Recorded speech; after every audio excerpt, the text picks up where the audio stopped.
Hello' সকলোকে স্বাগতম। আজি আমি কথা পাতিব আহিছো কেৰিয়াৰৰ ওপৰত। কেৰিয়াৰটো তো গম পায়ে কিমান আননন হৈ আছে, আৰু কেৰিয়াৰটো আপোনালোকে যদি ভাবিছে কেৰিয়াৰ বনাম বুলি, যোনটো ক্ষেত্ৰতে বনাম বুলি ভাবিছে সেইটো ক্ষেত্ৰতে গৈ থাকক, আৰু তাৰ বাহিৰে বেলেগো চাওক। কাৰণ এটা ক্ষেত্ৰত যদি নবনিছে বেলেগ এটা ক্ষেত্ৰতো বনিব লাগে ন। আৰু লাষ্টত গৈতো ইনকামটো ষ্টেবলে লাগে ন সকলোকে। লাষ্টত গৈ পেলাই ঘৰৰ শান্তি, নিজৰ শান্তি, আৰু সেইটোৱে আপোন কেইজনৰ শান্তি লাগে। মানুহৰ ভয় লাগে কেৰিয়াৰটোক দেখি। কিহৰ কাৰণে? কাৰণ ভৱিষ্যতে কি কৰিব কি নকৰিব সেইটো বৰ্তমান গম নাপায়, কিন্তু যেতিয়া চৰকাৰী চাকৰি নাইবা এনেকুৱা ভাল এটা প্ৰেষ্টিজিয়াছ কোম্পানীত যদি চাকৰি এটা হৈ যায়, তেতিয়া কি হয়, এটলিষ্ট গেৰেণ্টেড থাকে ন যে ভৱিষ্যতলৈ চাকৰিটো নাযায়, এটা ইনকামটোতো থাকিব কাম কৰি থাকিলে এটলিষ্ট। কিন্তু যোনখিনি মানুহৰ সেই গেৰেণ্টিটো নাথাকে ন, সেইখিনি মানুহৰ চবতকে ভয় লাগে। কাৰণ মানুহক সদায় ষ্টেবিলিটিটো লাগে, লাগিলে যোনে নহওক ষ্টেবল হৈ থাকিব বিচাৰে।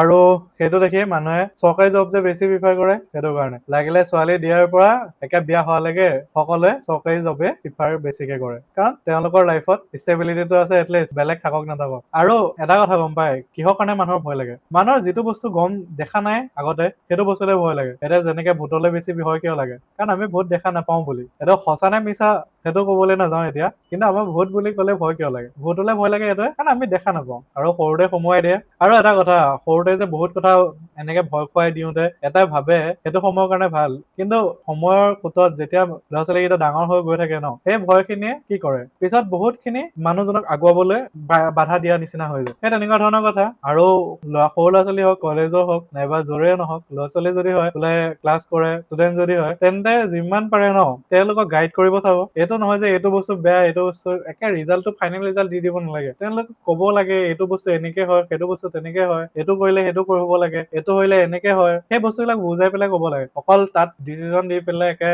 কোৰ্টৰ অৰ্ডাৰ নিচিনাকে অকল অৰ্ডাৰ ডাইৰেক্ট চাজা শুনাই দিলে, সেইটো হলে হ'ব জানো?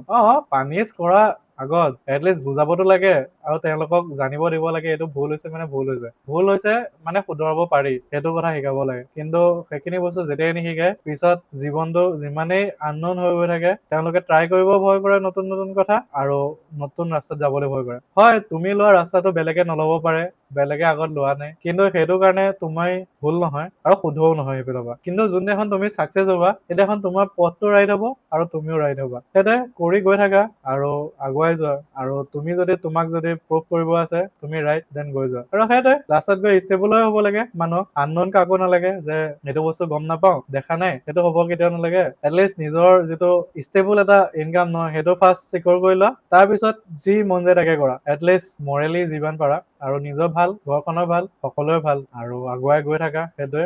Subscribe to the channel, like the video, comment the video, and give me your valuable support. Thank you.